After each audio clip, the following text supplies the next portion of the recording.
Hi guys, welcome to the Disto-Laser lecture for your environmental engineering field session. Please watch this full video as it is applicable to your first assignment, where you will need to watch this to get values and information for filling out and completing that assignment. So have fun and enjoy. Disto-lasers are a great tool for use in the field for obviously measuring distance, but more importantly, volume. This will have several applications to your field objectives, which we will discuss a little bit later. But first, I wanted to introduce you guys to the instrument itself. It's pretty self-explanatory once you mess around with it, but since you all unfortunately cannot do that, I wanted to do it with you through this video, just to show you quickly how it works in case you ever need to use one of these in the future, which ideally you will. We will start by turning it on by pressing the On Dist button right here. So now with the main screen, we can see some features. So I want to start off with first we can see the reference of where we will be measuring. So right now, this is showing an image of basically the Disto-Laser, and this is representing the laser, that blinking light. And so now we know the reference point is from the back of the Disto-Laser, here. This is a usually pretty good place to measure from. Mostly what I love is because you have a 90-degree angle, which makes it really easy for accurate measurements against the ground, a wall, or the floor. You also have a level, which makes sure, again, that you're making accurate measurements, which you should definitely use. If, however, we want to change our point of reference, we press the reference button here, and we can now see that our reference is from the front of the Disto-Laser. I'm going to go ahead and press it back, since that's where I will usually use it for the most part. Now you can see it'll give us our measurements right here in feet currently. So if I were to push the On Dist button right now, it's going to measure a distance. Now let's say I don't want feet, I want a different unit. If I click Menu, we can see that there are a variety of menu options if I keep clicking Menu, but here we are at units. So if I click equals, it's going to give me my options. And I can go through the menu button to choose a variety of options, which is really cool. So if I want meters, I can go ahead and click that, but we're going to go back to feet here, as I just skipped it. And I'll press equal again, and we're good to go.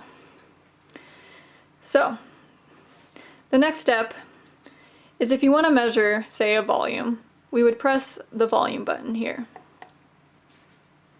We can see right now that it's set for an area by this little square. So we're going to press the volume button one last time, and now we can see a volume. It's difficult to see, and I'll try to zoom in here a little more. But you should see a little blinking line for the length of this rectangular prism. So I'll just be clicking this button right now. I will show you how we actually do this in a little bit here. But if I were to press yes for distance, for the length, we see it recorded that. And now there is a blinking light for the width. So I'll go ahead and press the distance again, and it has measured what it thinks is the width, and now it wants to know the height. So we'll click it again, saying I did the height, and it's saying great, thank you for all those distances. It's now calculated it to 10 cubic feet. Cool. One last thing that we will be doing really quick to show you all outside of volume is how to measure a distance that might be tricky. So say it would be difficult to measure the height of a really tall tailings pile, or also on top of that, it's dangerous. So if you have difficulty measuring a certain distance and you can do it instead with two different points, we can click this button that looks like a triangle. And this will tell the Disto-Laser to use the Pythagorean theorem to calculate a height. So you can see that in the upper part, and we'll zoom back in here. So right now it wants the hypotenuse. So if I say, okay, this is my distance for that, it has recorded that. Now it wants the base of the triangle. So if I were to measure the base of a triangle, and I made it angry. So we're gonna hit clear and try it again. So we did the hypotenuse, the base. There we go. And now it said, great, here's the height of your triangle. So we will also be trying this method out as well later in this video. Alright, so now we're ready for the next part of the lecture. So we are going to say we have a client, a theoretical client, who wants to know the volume of their empty living room that we found. So I'm going to make you guys measure the volume and I will provide the distances for you. So you should already know how this works, so we're going to go ahead and turn this on. Be sure if you're ever using one to not point it at someone else. Be sure to always avoid people's eyes and make sure everyone's aware because you don't want to blind anyone. So we have the laser on and we can tell it's working and we're ready to start measuring distance. I'm going to go ahead and flip off my 90 degree angle so I can do more accurate measurements. And we're going to start with this part of the room. And I'm going to make sure that it's level.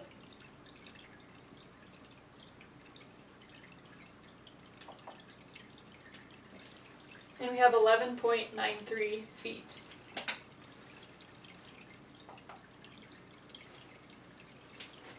Going to do the next distance.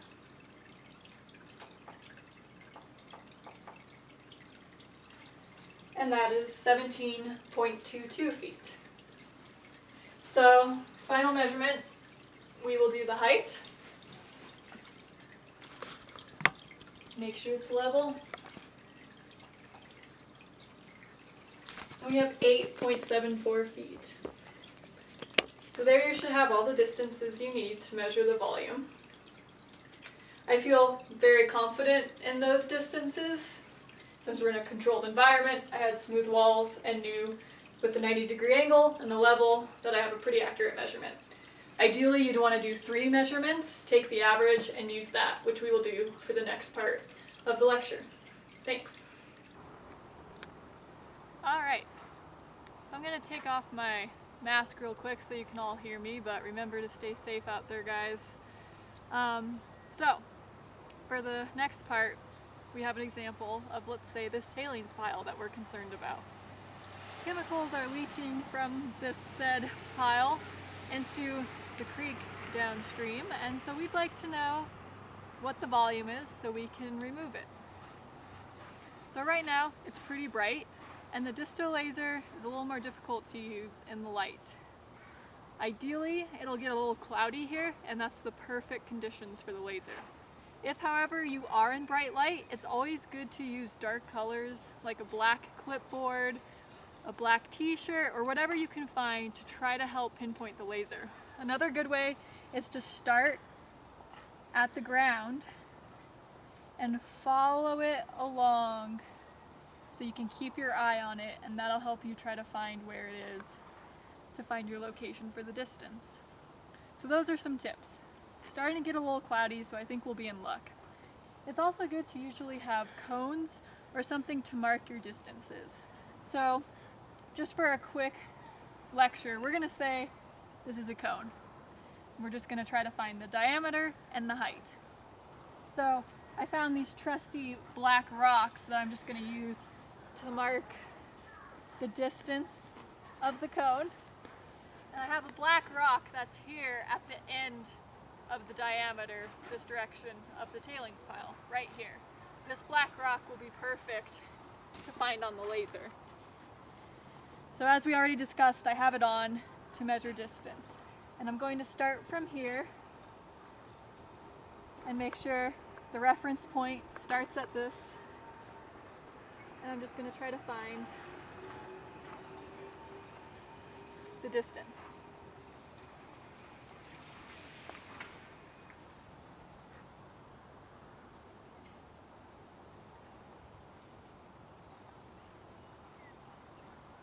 So we have 8.7 feet for the diameter of the cone. Now we want to find the height. So again, this is obviously not a huge tailings pile, so it could be pretty easy to find the height. But let's say, for the sake of if you had a large tailings pile, we're going to use the Pythagorean theorem to find the height. So as I showed you, we're going to find the triangle button, so that it does the Pythagorean theorem. And so right now it's telling me it wants the hypotenuse. So from this reference point, again, I'm going to find the top of this tailings pile, which actually has a nice rock that I can point to. Right there.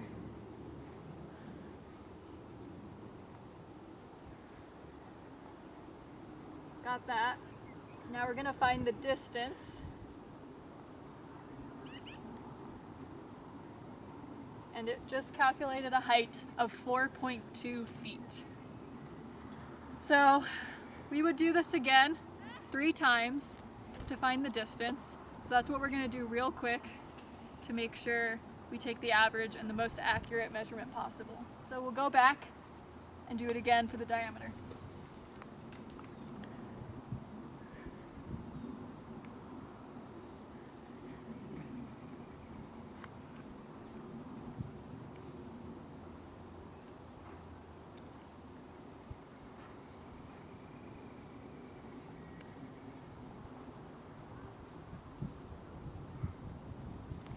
So now it looks like we have 5.1 feet.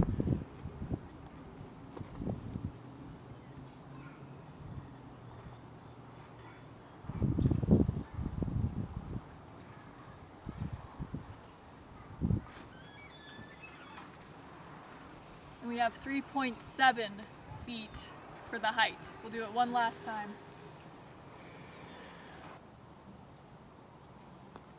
Now we have 6 feet. And last time for the height. It's starting to get sunny again, so it's getting a little rough with the laser.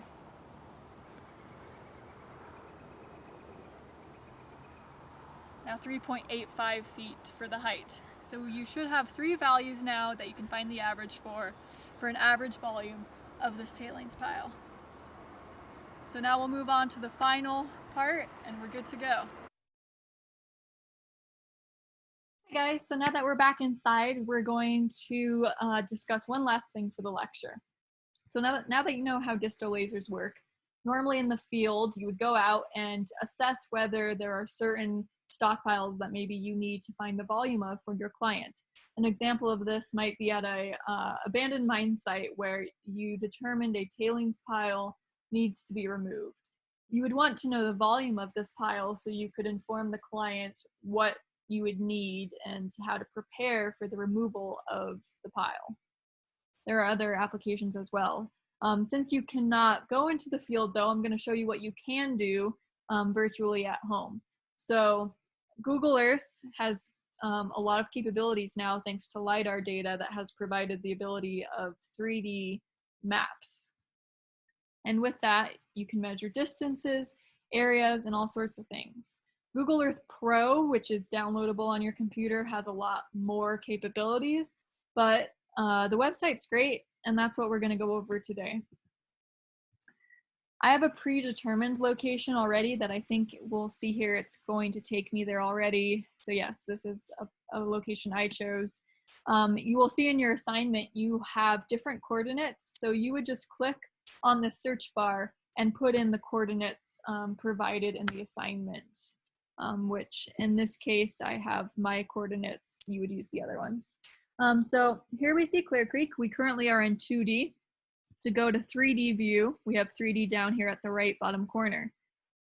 Just a quick overview. With Clear Creek here, we can see this area might be cause for concern. So we see it surrounded by what looks to be a construction area for perhaps aggregate rock or sand piles, and then what looks like maybe a vehicle junkyard over here. So there's a lot going on. We can even see from some of these piles that there are potential runoff going into the creek from these piles. So that's interesting. Definitely a place that could be worth looking into. So we're going to zoom in here on one of these piles. Wait for my computer to catch up with us here. We're going to zoom in on this guy. He's got a nice little trail we see potentially going into the creek here. We don't know what this is, but it could be good to know the volume in case we wanted to know what the impact of this on the creek would be. So here we zoomed in. We're going to click on that 3D view again that I pointed out. And we can see, we're gonna say this is a cone for the purposes of keeping the video quick. So the 3D view is gonna take us around a 360-degree aspect, and I'm gonna stop it here just by clicking.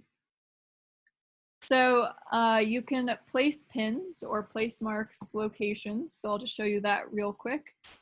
So with this pin, let's say we want to mark the peak of this pile. Name it, and you can save it to your project if you would like to. Great, now that we've saved the peak, the next thing I would like to do is just outline the shape of this pile. So we'll go back to 2D, and I'm going to outline the circumference of the toe of this pile, which is just the base of the pile where it meets the ground.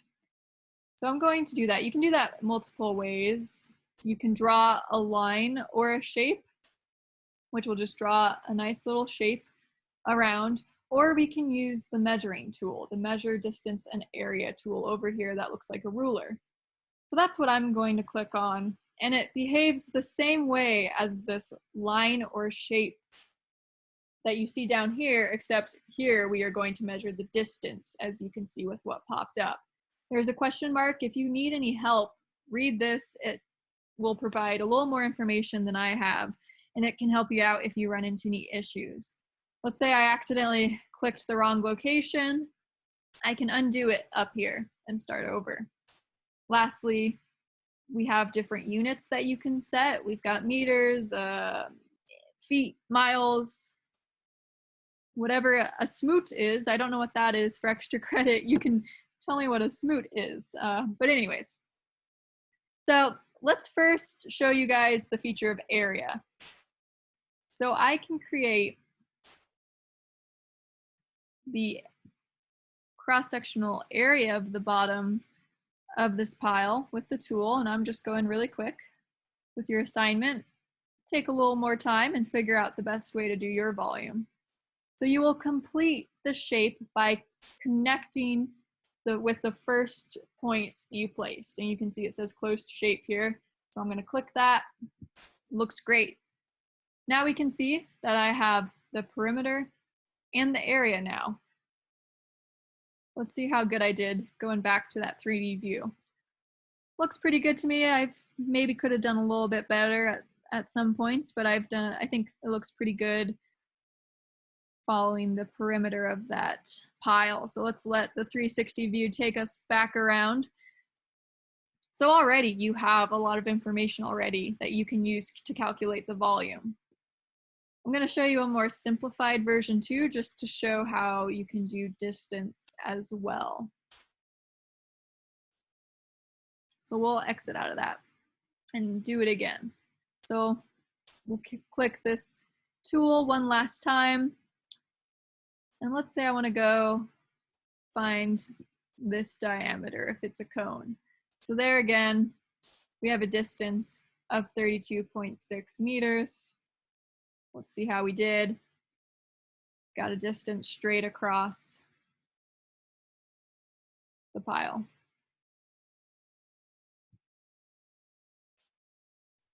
So that's great. Already you've got a lot of information about this pile. You've got the perimeter, the area, and a diameter if you need. The last thing is we need to know the height. The best way to do this is with the elevation, which you can see in the lower right corner of the screen in meters. So let's say I want to go to the very peak of the stockpile. So I'll place my cursor here, and we can see we have 1,589 meters. Then if we go back down to the base of the pile, we can see we have 1,581 meters. So with that, you could find the difference and you have your height. Ideally, of course, there's different heights, and maybe you would want to find the average. Do the best you can to find the most representative height for your assignment. But with that, you basically have all the tools now at hand to find the volume virtually using Google Earth. this could be great for your site objectives for field work while you guys are on your computers. If you find potential areas of concern at your locations, maybe you want to go the extra mile and find the volume of a pile if you see fit to address that. So with that, good luck guys, have fun, and thanks for listening.